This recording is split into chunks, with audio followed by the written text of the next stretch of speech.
Я звернув увагу, що ви запрошуєте певних персонажів, які вам забезпечують хайп. А я деяких цих персонажів би ніколи в житті не відпустив би на гарматний постріл до себе. Цифри дає, знаєте. Рома, я ніколи не буду радитися. Але порно дає більші цифри. Насправді, от перегляди порно – це взагалі фантастика. Не знаю, не дивилася. Ну, я вам можу прочитати цілий практикум про те, як порноіндустрія взагалі зробила можливим стріми, скайп і так далі. Ви це, напевно, знаєте, ну, так? Так от порно весело задорно, розумієте?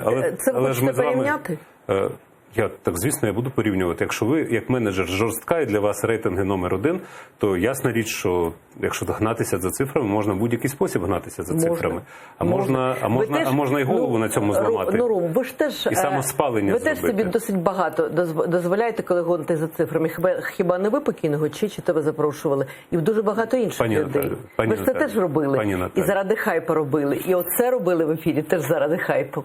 Так що давайте не будемо про хайп.